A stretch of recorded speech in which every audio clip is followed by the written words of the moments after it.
What happens when a man who has everything collides with a woman who has nothing to lose? We're not talking about a car crash or a business deal. We're talking about a single hushed moment in a five-star restaurant. On one side of the table, Julian Croft, a billionaire whose name is synonymous with ruthless power. On the other, Clara Evans, a waitress just trying to make it through her shift. He unleashes his fury on her for the most unbelievable reason: she was smiling too much. But what he doesn't know is that her smile hides a memory. And she's about to say one thing, just one single sentence, that will unravel his empire and end his career forever. This isn't just a story about a bad tipper. It's about a past that refuses to stay buried. The air inside Avalin was different. It wasn't just conditioned, it was curated. It smelled of money, a subtle heady perfume of old leather, expensive wine, and the ghost of seared scallops. The lighting was an art form, making every patron look like a subject in a Renaissance portrait, softening the hard edges of their ambition and bathing them in a golden, forgiving glow. For the staff, however, the light was simply a tool, one that exposed every smudge on a wine glass, every crumb on the starched white linen. Clara Evans moved through this gilded world with a practiced grace that belied the ache in her feet. At 26, she wore her waitress uniform like a second skin, her smile a shield and a key. It was a genuine smile, mostly. She found little sparks of joy in the clockwork precision of the service, the satisfaction of anticipating a diner's needs, the quiet camaraderie in the kitchen. But tonight, that smile was armor. Her younger brother Leo needed another round of physical therapy, and the bill sitting on her small kitchen table was a monster. Every polite nod, every enjoy your meal, every dollar in tips was a tiny stone, chipping away at a mountain of debt. She was assigned Section 3, the most coveted and feared part of the dining room. It held the corner booths that offered privacy and a panoramic view of the restaurant, the territory of the titans. And tonight, the biggest titan of them all was holding court Julian Croft. Clara knew the name, of course. Everyone in the city knew it. Croft Enterprises was a behemoth, its logo stamped on skyscrapers, tech campuses, and philanthropic wings of museums. Julian Croft himself was a modern-day Midas. But where Midas was cursed by his touch, Croft seemed blessed by his turning every acquisition, every hostile takeover, into pure, unadulterated profit. He was also, according to restaurant law, notoriously difficult. He arrived not with a bang, but with a chilling silence. The ambient chatter of the restaurant seemed to dip as he swept in, flanked by a younger, nervous-looking man in a suit that was trying too hard. Croft was in his late 50s, with a mane of silver hair swept back from a face that looked like it had been carved from granite. His eyes, a piercing ice blue, scanned the room, not with appreciation, but with assessment, as if he were calculating its total value and finding it wanting. "Mr. Croft, an honor to have you back," stammered the maître de Mr. Dubois, bowing slightly.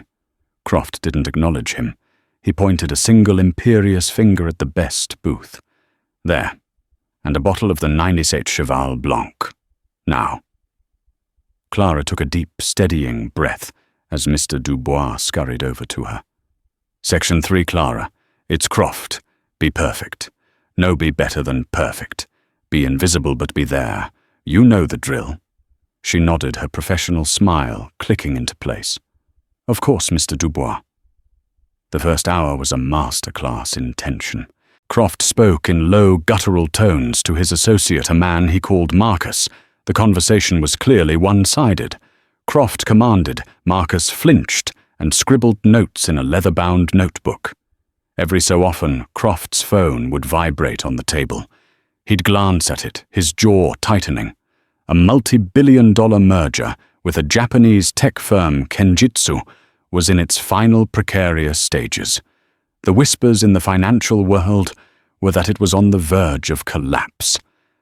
Clara, refilling water glasses with the stealth of a cat, caught snippets. Unacceptable. Their valuation is an insult. Make them bleed. She served the appetizers oysters Rockefeller for Croft, nothing for Marcus. She presented the wine, letting Croft sniff the cork with an air of profound boredom. Through it all she maintained her quiet, pleasant demeanor. She smiled when their eyes met, a small professional acknowledgement. It was a smile that said, "I am here to serve you, and I will do so flawlessly." With each course, Croft's mood blackened. A call came through that he actually took his voice a blade of ice. "What do you mean they're walking? Get them back to the table, I don't care what it takes. Threaten, cajole, I own them, and they just don't know it yet." He slammed the phone down the crack, echoing unnaturally in the hushed room. Several heads turned.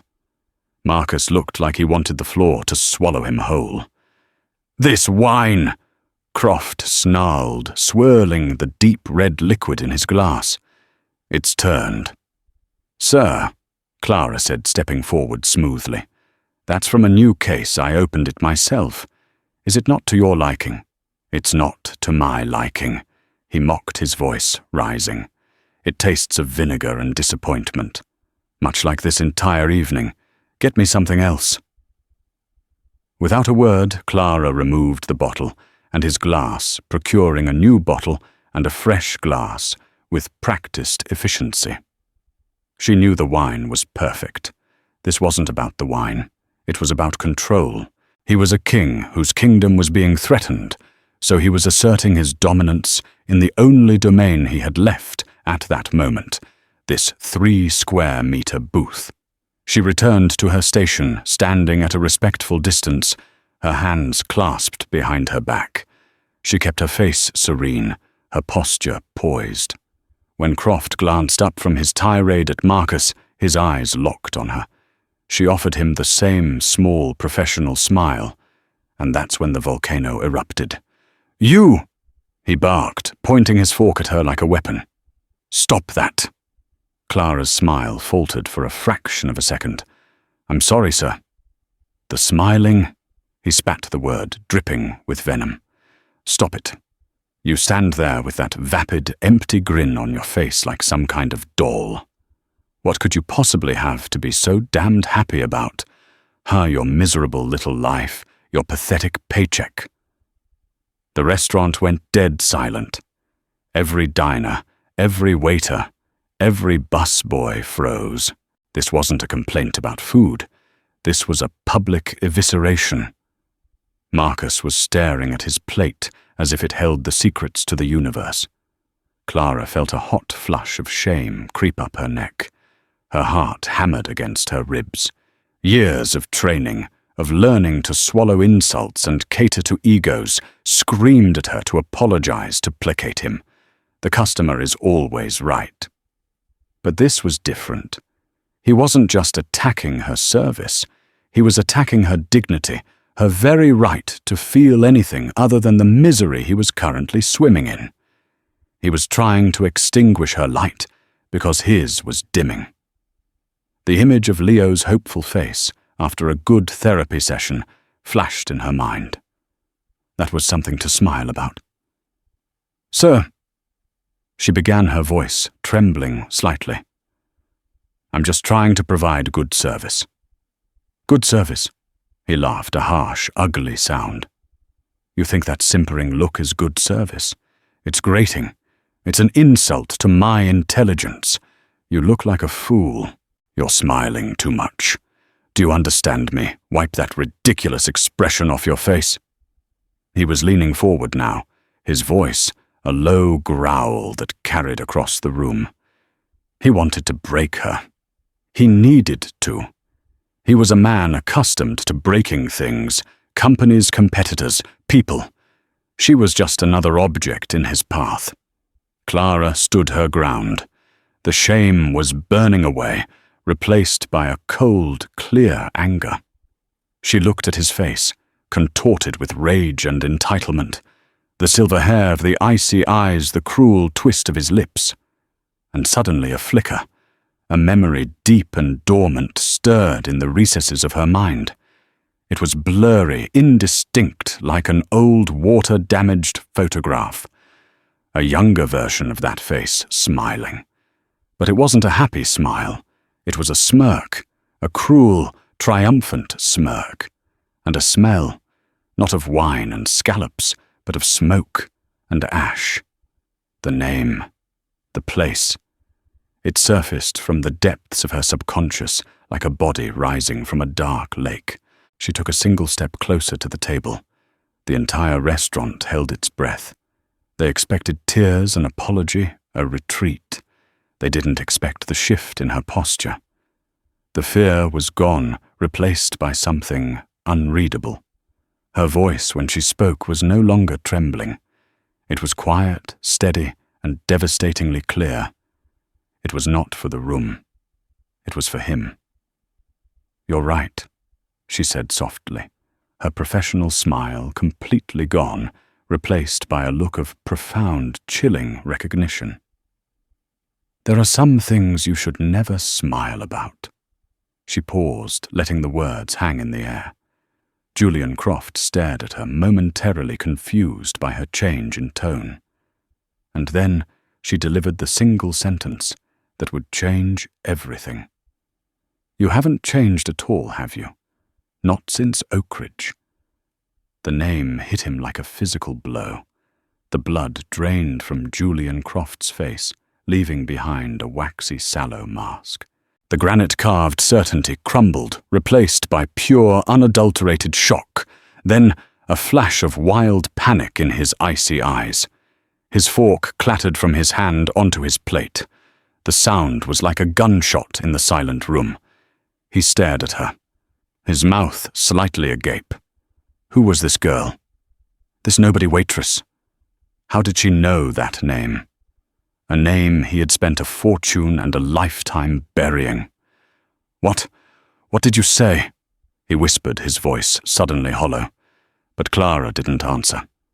She simply held his gaze for one more second, the ghost of a memory now taking shape in her mind's eye.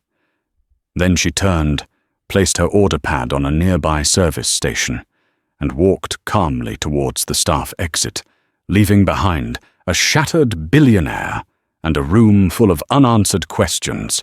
The career she had just ended was not her own. The walk to the staff locker room was a blur. Clara moved on autopilot, her mind a maelstrom. Oakridge. The word echoed not just in her ears, but in her very bones. It wasn't a memory she could fully grasp. It was a feeling, a cold dread, the smell of burnt wood, the sound of crying in the dark. She had been a child very young. What had happened there, and how in God's name was Julian Croft connected to it? She was fumbling with her locker when Mr. Dubois burst in his face, a mottled red. "Evans, what in the hell was that? Do you have any idea who you just spoke to?" "I do," Clara said, her voice distant. She felt strangely disconnected from the scene, as if watching it from afar. "You are fired, of course, immediately," he sputtered. "I'll have to grovel for a week to get him to even consider coming back here. Oakridge. What was that? Some kind of pathetic attempt to sound mysterious. You've ruined everything." Clara slowly turned to face him, her eyes clear. "He yelled at me for smiling, Mr. Dubois. He humiliated me in front of the entire restaurant. He's Julian Croft. He can do whatever he wants. Your job is to take it." The injustice of it, the raw, naked truth of his words, snapped her back to the present. "No," she said, her voice firm now. "It's not." She grabbed her purse, slung her worn coat over her shoulders, and walked out without a backward glance. The curated air of Avalin gave way to the cool, damp night of the city. The freedom was terrifying. She had no job, rent was due, and Leo's medical bills were a ticking time bomb. But for the first time in a long time, the armor was off. Meanwhile, back in the booth, chaos reigned. Julian Croft was still pale, his hands trembling slightly. "Marcus, get the car," he said, his voice a strained rasp. "Mr. Croft, the merger call." Marcus began, his eyes wide. "Now," Croft roared, shoving the table away from him. He threw a wad of cash down, far more than the bill, and stormed out, leaving Marcus to scramble after him. The other patrons began to murmur the spell of the evening, irrevocably broken. In the back of his custom, Maybach, shielded from the world by tinted glass, Julian Croft's composure finally shattered. "Find her!" he hissed at Marcus. "I want to know everything. Her name, her address, where she was born, who her parents were, what she had for breakfast. Everything. Do you understand?" "Yes, Mr. Croft, the waitress." "Don't you dare call her that!" Croft snapped, his eyes wild. "She is not just a waitress. No one knows that name." "No one." He leaned back against the plush leather, running a hand over his face. Oakridge, a dilapidated children's home on the forgotten fringe of the state. A place of shadows and secrets. He had been a ward there himself for a short time. A troubled, angry teenager from a wealthy but broken family, sent away to be straightened out. And something had happened there. A fire, a tragedy, an event that was officially recorded as an accident, a narrative his influential father had ensured was set in stone. He had buried it, paved over it with decades of success and billions of dollars. But the bedrock of his life was built on that ash, and this girl, this nobody, had just struck it with a pickaxe. The next morning, Clara woke up on her lumpy sofa, the want ads spread out on the coffee table. The bravado of the previous night had faded, replaced by the cold reality of unemployment. A knock on the door made her jump. Expecting an angry landlord, she was surprised to see a man in a crisp, dark suit holding a briefcase. He wasn't from building management. "Clara Evans?" he asked, his smile thin and synthetic. "Yes. My name is Arthur Jennings. I represent a client who was impressed by your professionalism last night." He opened the briefcase. It was filled with stacks of cash. "He wishes to offer you this severance package, $20,000. In return, all we require is your signature on this." He produced a document, a non-disclosure agreement. It was dense with legalese, but the gist was clear. She was to never speak of Julian Croft Avalin or the events of last night to anyone ever.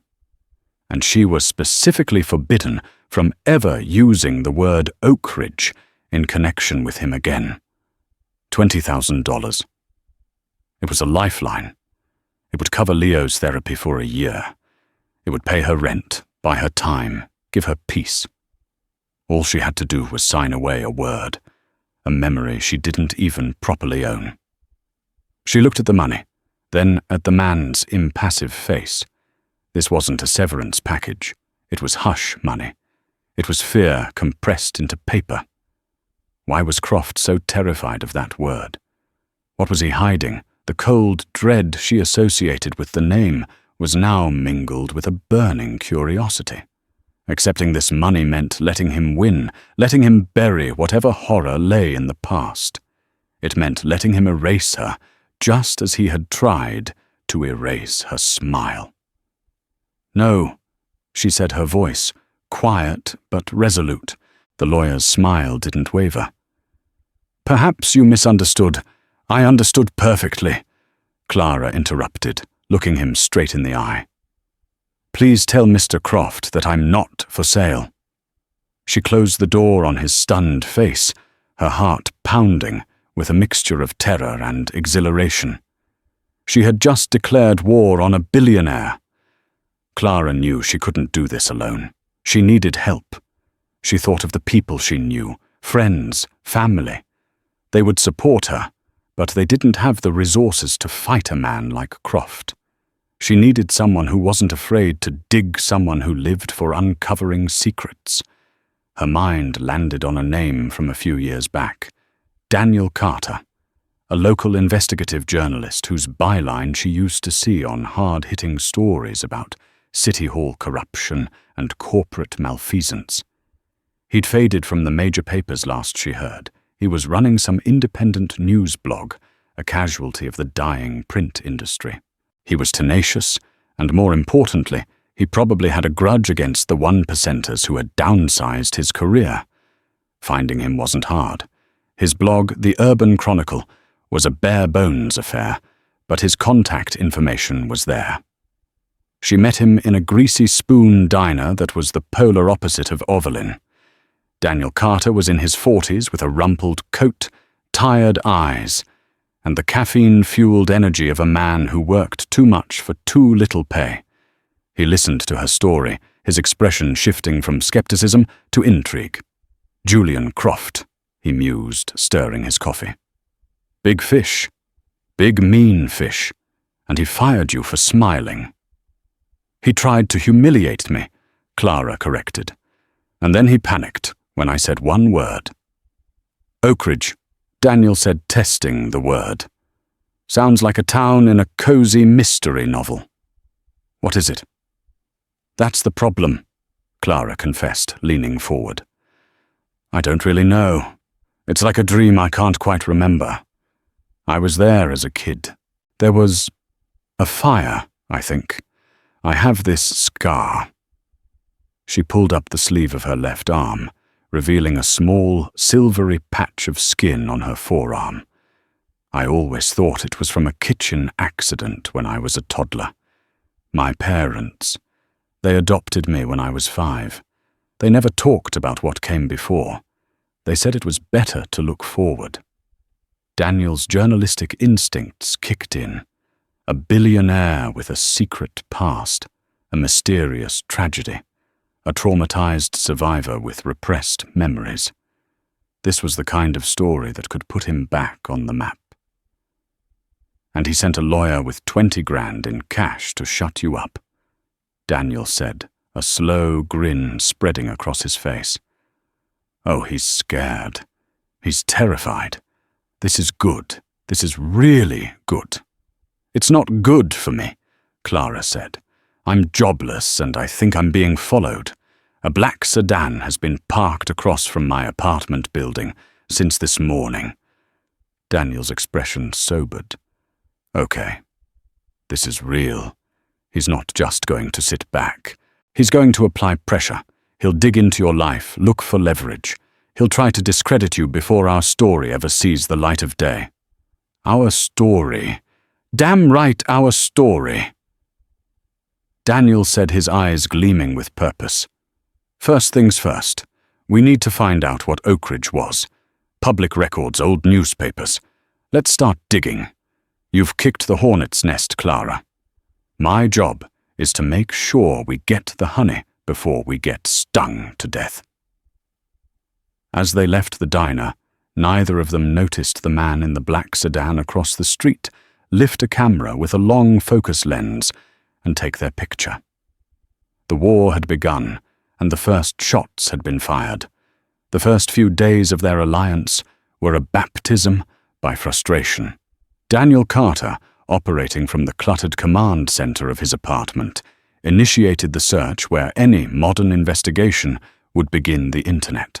He and Clara spent hours diving into the digital abyss, typing endless variations of Oakridge Children's Home, Oakridge Fire, and Julian Croft Early Life into search engines. The results were a masterclass in digital sanitation. It's like it never existed, Clara said, her voice laced with disappointment as she stared at yet another no results found page. Daniel leaned back, rubbing his tired eyes. This isn't an accident. This is reputation management on a billionaire's budget. For 30 years, he's likely had teams of high-priced lawyers and PR vultures scrubbing the internet, sending takedown notices, burying negative keywords. They create a digital fog. He's not just hiding from his past, he's actively erasing it. So we have to do this the old-fashioned way. We have to find the ghosts he can't exorcise from paper and ink. Their journey took them into the heart of the city's memory, the county records office. The building's basement was a sprawling, dimly lit necropolis of forgotten facts, smelling of decaying paper dust and the faint acidic scent of binding glue. They became archaeologists of the recent past, hunched over humming microfiche readers, the ghostly green and black text scrolling past their eyes like an endless hypnotic river. They waded through years of zoning permits, health inspections, and budgets, the name Oakridge appearing only as a line item, sterile and devoid of life. The frustration was a palpable thing, a third presence in the room.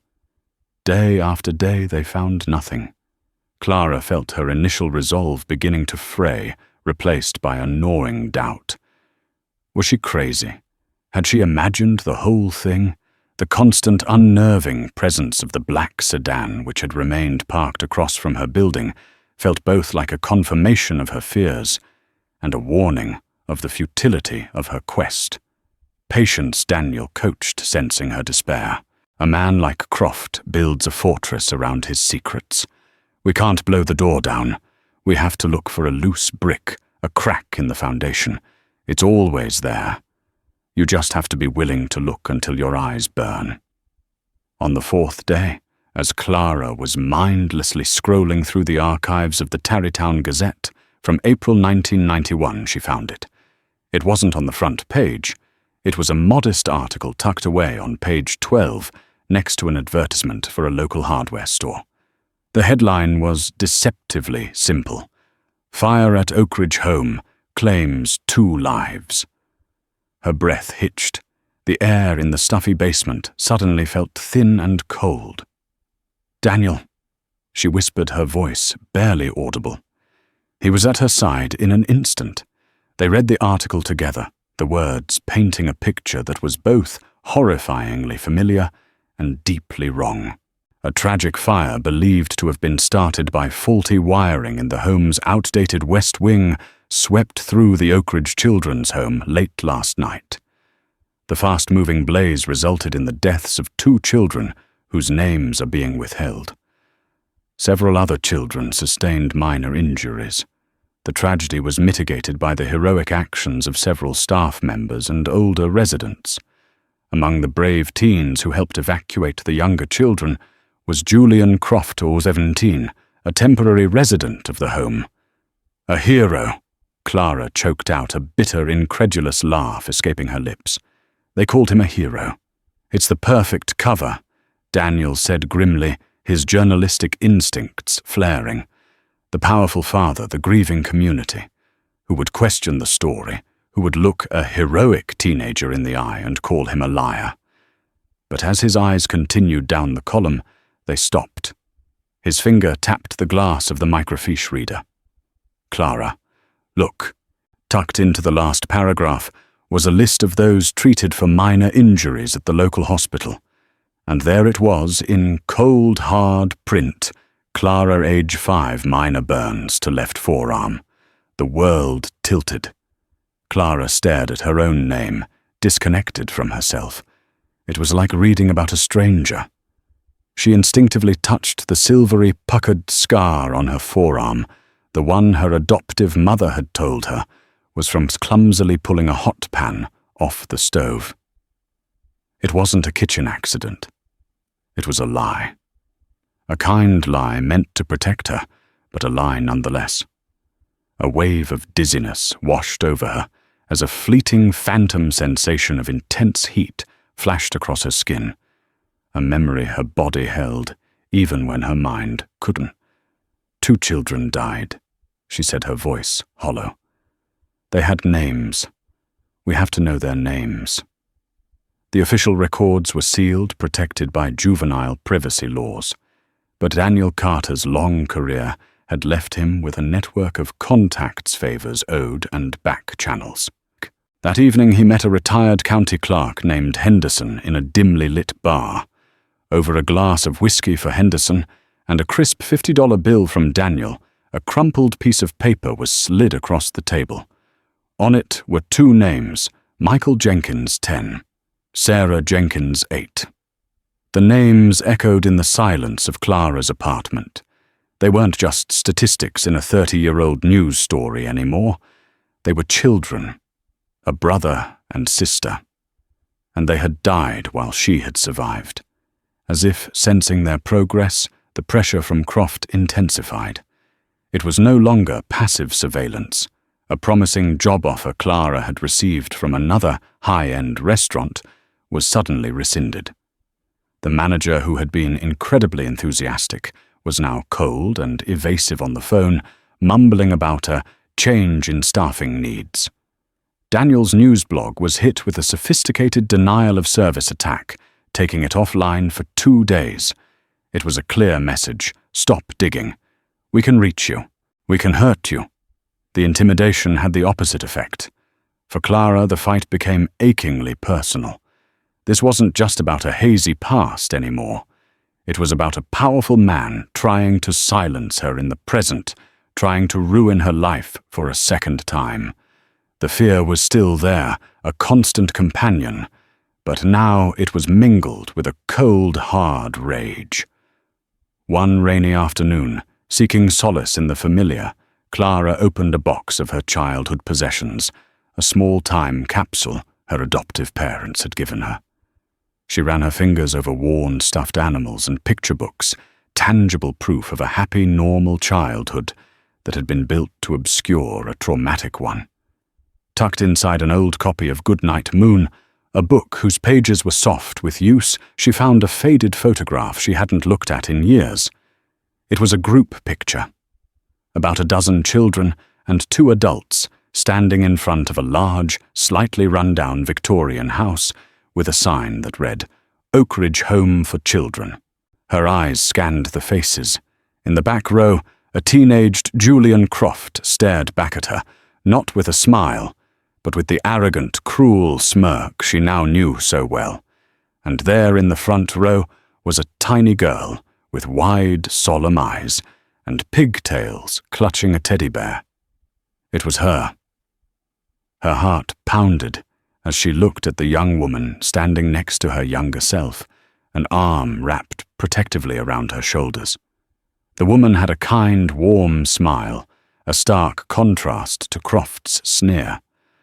On her collar was a small plastic name tag. Clara had to squint to read it. E. Vance. Eleanor Vance. Daniel breathed, looking at the high-resolution photo of the tag he'd taken with his phone. The article said one staffer was injured. This has to be her. She's the missing piece, Clara. She's not a record or a newspaper clipping. She's a living witness. Finding her was like hunting a ghost who didn't want to be found. They spent a week falling down rabbit holes. They called every E. Vance in the state and its neighbors. They hit dead ends and wrong numbers until Daniel, through a deep-dive search of property deeds and voter registrations, found a reclusive 68-year-old Eleanor Vance living in a small town upstate. He found a distant cousin who, after much prodding, reluctantly confirmed it was the right Eleanor. "She's quiet," the cousin warned.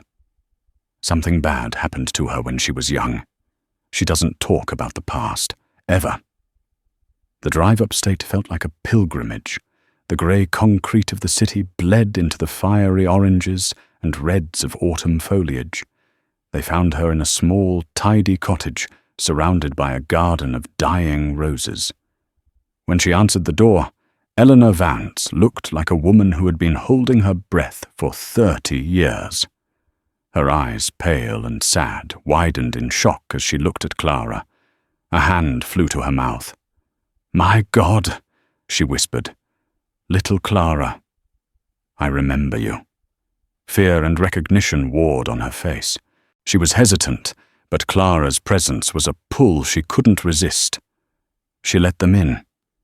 Sitting in her living room, which was filled with the scent of lavender, and regret, Eleanor's hands trembled as she poured tea. "His father," Eleanor began, her voice a fragile, cracking whisper. "He was a very powerful man. After the fire, he made sure everyone was silenced. Some of the staff got money to relocate. I just got threats. I was young. I was scared. I ran, and I never looked back." "Eleanor, the fire wasn't an accident, was it?" Daniel asked gently, his recorder sitting on the table between them. A single tear escaped and traced a path down her wrinkled cheek. Then another. She shook her head. "No," she wept. "It was him. It was Julian." And then the dam of 30 years of silence broke. She told them everything. Julian Croft was a teenage tyrant, a wealthy, angry boy who took pleasure in tormenting the younger children, especially Michael and Sarah Jenkins, who he viewed as gutter snipes. On the night of the fire, Michael had caught Julian stealing money from the office petty cash box. To silence him, Eleanor sobbed, Julian dragged both Michael and Sarah to a supply closet in the West Wing. He locked them in. A jolt went through Clara, a locked door, the darkness. "He didn't mean to kill them," Eleanor continued, her voice thick with the horror of the memory. "That's the sickest part. He was just being cruel. He set a small fire against the closet door. He wanted to smoke them out to teach them a lesson. But the house was so old, the wood so dry. It went up like a matchbox. The smell of smoke thick and acrid. The feeling of unbearable heat against wood. A memory sharp and terrifying sliced through Clara's mind. She gasped, grabbing the table for support. "He didn't raise the alarm," Eleanor said, her voice rising with an ancient rage. "He tried to cover his tracks. By the time he finally screamed, 'Fire!' the West Wing was an inferno. He ran around the other side of the house, saving people, playing the hero he knew his father would pay for. I was the one who found you, Clara. Your room was filling with smoke. I grabbed you and ran. But the closet, by the time the firemen got there, it was too late." The truth was more monstrous than anything they could have imagined. Arson, negligent homicide, a lifetime of success built on the graves of 2 children. "Will you testify?" Daniel asked, his voice tight. "Will you tell this story on the record?" Eleanor shrank back, the terror returning. No, I can't. He'll destroy me. He's a billionaire. I'm a pensioner with a garden." Clara, her own fear now burned away by the horrific truth, reached across the table and took Eleanor's trembling hands. She looked the older woman directly in the eyes, survivor to survivor. "He is already destroying you, Eleanor," Clara said, her voice quiet, but immensely powerful. "He has kept you in a prison of fear for 30 years. He took Michael and Sarah's lives. Now he is trying to take my future. We can't let him take the truth as well.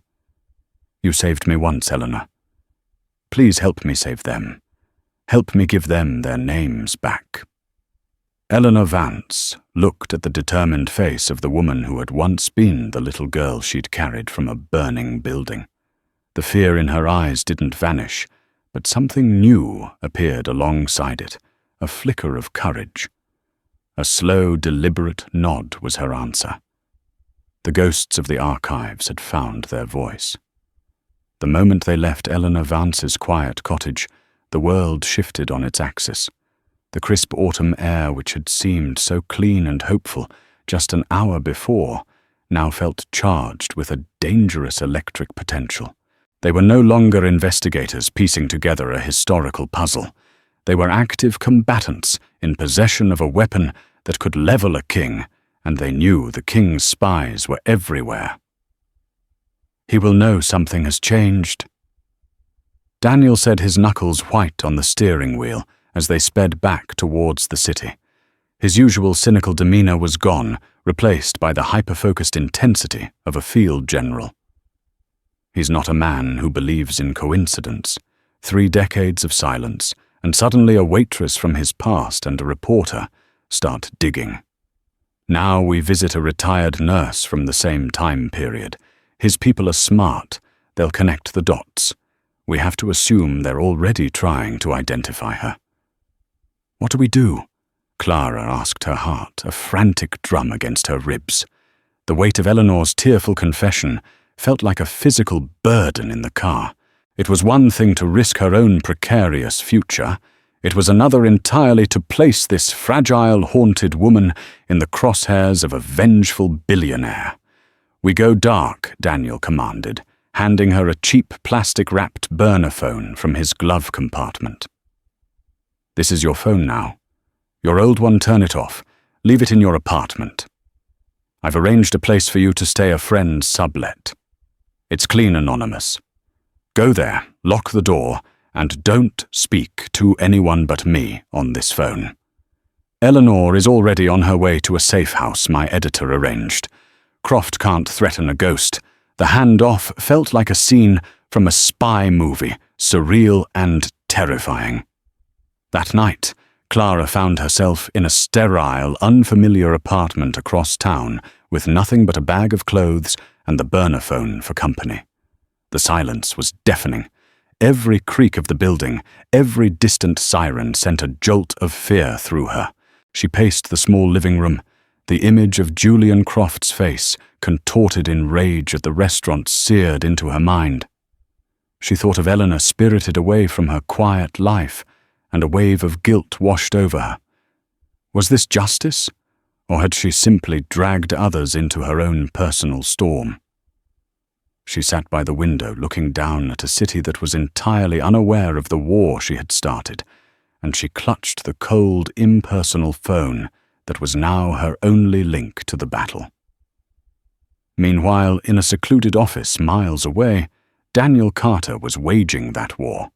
Fueled by stale coffee and a righteous fury he hadn't felt since he was a cub reporter, he forged his weapon. He wasn't just writing an article. He was building a legal case on paper. Every sentence was a brick, every fact a line of mortar. He cross-referenced the newspaper clippings with Eleanor's testimony. He confirmed the timeline of the fire with declassified fire department reports. He wrote and rewrote, sculpting the narrative, making it not just factual, but emotionally devastating. He was the voice for Michael and Sarah Jenkins, the advocate for Eleanor Vance, the champion for the humiliated waitress. He felt a profound sense of responsibility resting on his shoulders. One mistake, one unsubstantiated claim, and Croft's army of lawyers would tear the entire story to shreds and ruin them all.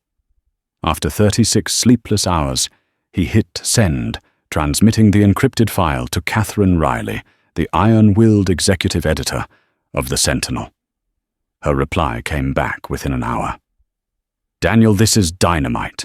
We're running it. Our legal team is vetting it now. Get your sources ready. All hell is about to break loose." While his enemies were mobilizing, Julian Croft was suffocating in his fortress. The walls of his penthouse office, usually a symbol of his dominion over the city skyline, now felt like a cage. The Kenjutsu merger, the crowning achievement of his year, had imploded the Japanese, citing his increasingly volatile and unpredictable leadership. His portfolio was bleeding value, and at the center of it all was the gnawing, maddening mystery of the waitress. He didn't see himself as a monster. In his mind, he was a product of a brutal world, a survivor. Oakridge was a testament to his strength, his ability to overcome a sordid beginning and build an empire. He had put out the fire metaphorically and literally. The Jenkins children were a regrettable but necessary casualty of his ascent. It was a lifetime ago. For this, nobody this Clara to dredge it up was not just a threat. It was an act of profound disrespect. His paranoia had become a living entity. He saw her face in every shadow, heard the word Oakridge in every whispered conversation. His PIs had lost her. She had simply vanished. This lack of information was more torturous than any direct attack. The call for the emergency board meeting was inevitable. He strode into the mahogany-paneled boardroom, attempting to project an aura of absolute control, but his old allies could see the cracks. Robert Sterling, a man whose family had been intertwined with the Crofts for 2 generations, got straight to the point. Julian the board is past nervous. We're terrified. Billions in shareholder value have been wiped out in 10 days. The Kenjutsu deal is a smoking crater, and all the whispers lead back to some personal issue you're having. An obsession with a former waitress. We need answers, not your usual deflections. Croft forced a dismissive laugh. It's a minor annoyance, Robert. A disgruntled employee attempting a shakedown. I'm handling it. By having her followed, Sterling shot back his patience worn thin. By making panicked calls that kill the biggest deal in our company's history, your handling of it is costing us our reputation. Your father built this company on an image of granite-like stability. You're acting like sand. Whatever this is, Julian, you need to make it disappear. Permanently. The board's loyalty is to the company, not to your personal dramas. Croft felt a flash of pure rage. These men who had gotten rich off his genius and his ruthlessness were now questioning him. But he saw in their eyes that he was on the thin edge of a precipice. The foundation of ash he had built his life upon was beginning to shift. The story broke on Tuesday at 6:00 a.m.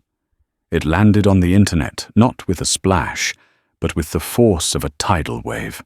Clara was awake, staring at the ceiling of the strange apartment, when her burner phone buzzed. It was a text from Daniel. It contained only a link. Her hand trembling, she tapped it.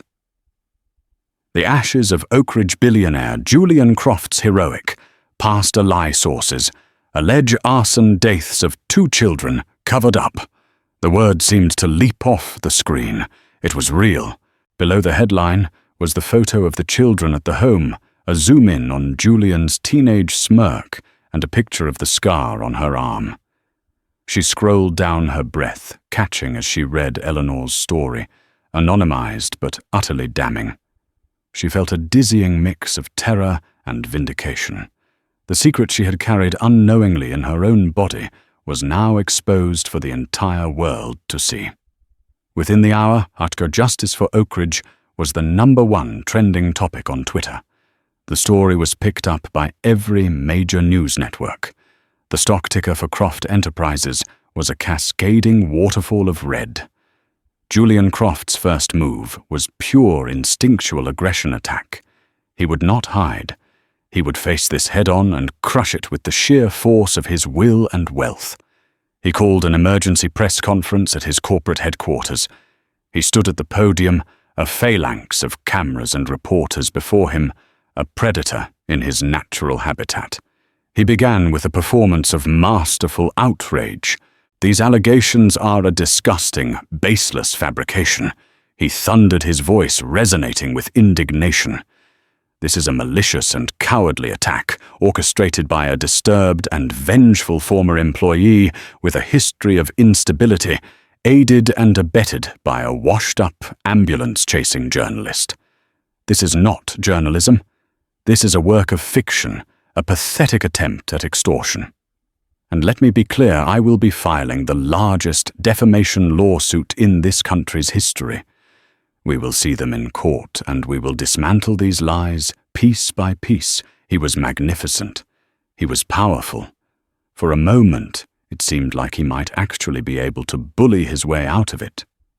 But then, Catherine Riley, the editor from the Sentinel who had decided to attend herself, was given the floor. "Mr. Croft," she said, her voice calm and steady. "You claim your primary source is a liar and motivated by revenge. We have that source whose real name is Eleanor Vance on a live video feed right now. She has agreed to show her face to answer your accusations. Do you deny that you knew Miss Eleanor Vance, a care worker at Oak Ridge?" A huge screen behind the press corps flickered to life. And there was Eleanor. She was in a simple room, the fear in her eyes visible even on the screen, but it was overshadowed by a profound, hard-won resolve. The sight of her face hit Julian Croft like a physical punch. This wasn't supposed to happen. She was supposed to be a nameless, faceless source, a ghost. But here she was, real and undeniable. "Hello, Julian," Eleanor said, her voice shaking but clear enough for the microphones to capture every syllable. "I remember you. I remember you were a troubled boy. I remember Michael and Sarah. They were good children. And I was there the night of the fire. I saw what you did. I am not a liar. And after 30 years, I am not afraid of you anymore." The entire edifice of Julian Croft's composure, so carefully constructed over a lifetime, crumbled to dust in that instant. The blood drained from his face, leaving a sickly, waxy sheen. The mask didn't just slip, it shattered. The world saw him for the first time, not as a titan of industry, but as a guilty, terrified boy of 17, caught red-handed. "She's lying!" he shrieked, the carefully modulated baritone, gone replaced by a high, panicked screech. He pointed a trembling accusatory finger at the screen. "She's senile delusional. They paid her. They're all liars." His PR team rushed the stage, trying to grab his arm to pull him away from the cameras, but he shoved them off. He was unhinged, his eyes wild, his spittle flying as he raved, denying everything, accusing everyone. The cameras flashed, capturing the spectacular, complete self-immolation of one of the world's most powerful men. His career ended, not with a whimper, but with a primal scream of guilt. The fallout was an avalanche. Within hours, the board of Croft Enterprises issued a statement. Julian Croft had been removed as CEO and chairman effective immediately. By the end of the day, the district attorney's office, deluged with calls and facing unprecedented public pressure, announced the formal reopening of the 1991 Oak Ridge fire case, citing new and credible witness testimony and naming Julian Croft as a person of interest. Weeks later, the media storm had moved on to its next target, leaving the wreckage of Croft's life behind. Clara stood on a windswept hill in a small, quiet cemetery. The air was cold and clean. With a portion of the substantial settlement she had received from Avalin for wrongful termination, and the flood of donations from strangers who had been moved by her story, she had bought a headstone. She traced the freshly carved letters with her fingertips. Michael and Sarah Jenkins, beloved children, remembered at last. She laid a bouquet of white lilies at its base. This was the end of the journey. It had never been about destroying a billionaire. It had been about this. About giving 2 forgotten souls their names back. About replacing a lie with the truth. She thought about the man who had screamed at her for smiling. He was now a pariah facing trials both legal and social, a prisoner in a mansion he could no longer afford. She felt no joy in his ruin, only a quiet, profound sense of closure. Clara looked out over the rolling hills, and a genuine smile touched her lips. It was not a professional shield or a mask of defiance. It was a smile of peace, of justice, of a debt finally paid, and a long, dark chapter finally closed. And so the empire of Julian Croft, a structure built on decades of intimidation and a secret buried in ash, was brought down not by a corporate raider or a market crash, but by the quiet courage of one woman who refused to have her dignity erased. Clara Evans's story is a powerful reminder that the past is never truly past, and the truth has a way of rising to the surface, no matter how deep we try to bury it. It shows us that there is incredible strength in vulnerability, and that one voice speaking one simple truth can be more powerful than all the money and influence in the world. He yelled at her for smiling, but in the end, her smile and the memories it held was the one thing he couldn't control. If this story of justice, resilience, and the power of truth resonated with you, please give this video a like and share it with someone who needs to hear it. And for more incredible true-life stories of unexpected twists and righteous victories, make sure you subscribe to our channel and hit the notification bell. What did you think of Clara's courage? Let us know your thoughts in the comments below. Thank you for watching.